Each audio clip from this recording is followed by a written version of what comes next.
সালামু আলাইকুম। একটু নিউজগুলো হয়তো ইরেগুলার হচ্ছে, বাট আমি চেষ্টা করছি আপনাদেরকে নিউজগুলো রেগুলারভাবে দেওয়ার জন্য। তো অনেকগুলো ফেসবুক পেজ, নাইমিলি টু নামে একটা ফেসবুক পেজ আছে, বাবা তুরে সাবধান করতেছি, ঠিক প্রত্যেকটা ভিডিওতে একটা করে কপিরাইট স্ট্রাইক যাবে। ইউটিউবেও যারা ভিডিও নেন, আমি কিন্তু প্রত্যেকের চ্যানেল মনিটরিং করছি, যে কোনো সময় আপনার চ্যানেলেও কপিরাইট স্ট্রাইক যাবে উইথিন 48 আওয়ার্স। এটা একটা ওয়ার্নিং, কারণ আমি চাই না আপনার মনিটাইজেশন করা পেজটা, ফেসবুক পেজ এবং ইউটিউব চ্যানেল নষ্ট হয়ে যাক। যাই হোক, চ্যানেল আপনার নষ্ট হোক না হোক, আজকের এই ভিডিওটা সর্বোচ্চ শেয়ারের আহ্বান জানাচ্ছি যারা ইরানের ফ্যান ফলোয়ার আছেন।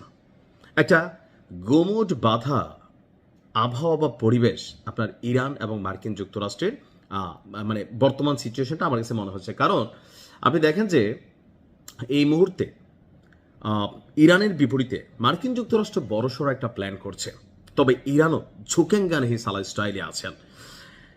আমেরিকা যে কোনো সময় বড় হামলা চালাবে, আর গেল মাসখানেক আগে যে উত্তেজনাকর পরিস্থিতি তৈরি হয়েছিল সেইটা এখন গুমুট একটা পরিস্থিতি যখন ধারণ করেছে, এর মাঝখানে মার্কিন যুক্তরাষ্ট্রের সাসপিশিয়াস অর্থাৎ রহস্যময় কিছু কর্মকাণ্ড দেখা দিচ্ছে, আর এগুলো বার্তা দিচ্ছে ইরানের বিরুদ্ধে যে কোনো সময় অভিযান চালাতে যাচ্ছে আমেরিকা। তবে আমেরিকা যদি কোনো অভিযান চালায় তাহলে ইরান পাল্টা অভিযান চালাবে, আর সেই অভিযানকে মোকাবেলা করার জন্য মধ্যপ্রাচ্যে মার্কিন যুক্তরাষ্ট্রের থাকা যে ঘাঁটিগুলো আছে, অর্থাৎ ধরেন কাতার, বাহরাইন, তারপর হচ্ছে সৌদি আরব, মানে অনেকগুলো রাষ্ট্রে আপনার আমেরিকা তাদের সামরিক নৌসামরিক বা আরো বিভিন্ন যে ঘাঁটিগুলো সেগুলো করে রাখছে। এখন প্রশ্ন হচ্ছে, কেন বারবার আপনার কাতার এবং বাহরাইন থেকে আমেরিকা তাদের ঘাঁটিগুলো সরিয়ে নেয়? এটার কারণ হচ্ছে, গেল 2-1 বছর আগে যখন একটা অভিযান হলো, তখন ইরান পাল্টা একটা অভিযান চালালো। কোথায়? কাতার,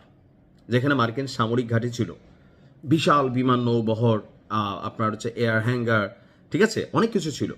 তো এবারও মধ্যপ্রাচ্যে যুদ্ধের সম্ভাব্য শঙ্কার আশঙ্কায় কাতার এবং বাহরাইনের প্রধান সামরিক ঘাঁটিগুলো থেকে শত শত মার্কিন যুক্তরাষ্ট্রের সেনাদেরকে সরিয়ে নিচ্ছে যুক্তরাষ্ট্র।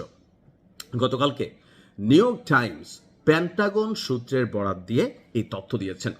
প্রতিবেদনটি বলছে, কাতারের আল উদেইদ বিমান ঘাঁটি থেকে কয়েকশো সেনা প্রত্যাহার করা হয়েছে প্রথম ধাপে, এটা চলমান থাকবে।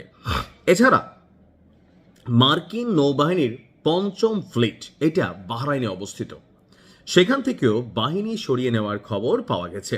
তবে ইরাক, সিরিয়া, কুয়েত, সৌদি আরব, জর্ডান এবং সংযুক্ত আরব আমিরাতে মার্কিন সেনারা এখনো অবস্থান করবে। এখন এটারও কারণ আছে, কারণ অতীতে আমেরিকা যখন অভিযান চালাইছিল তখন তারা তাদের কাতার এবং বাহরাইনের যে ঘাঁটি, বাহরাইনে মার্কিন যুক্তরাষ্ট্রের বিশাল নৌবহর একটা আছে, তো সেখানে আপনার কি বলা হয় যে আপনার বিমানবাহী যে রণতরীগুলা, ওইরকম অনেক ধরনের কানেক্টিভিটি আছে। তো যার কারণে এর আগে ইরান এই 2টা অঞ্চলকে টার্গেট করছে, অন্য জায়গা থেকে আসলে এরকম ঘটনা ঘটে।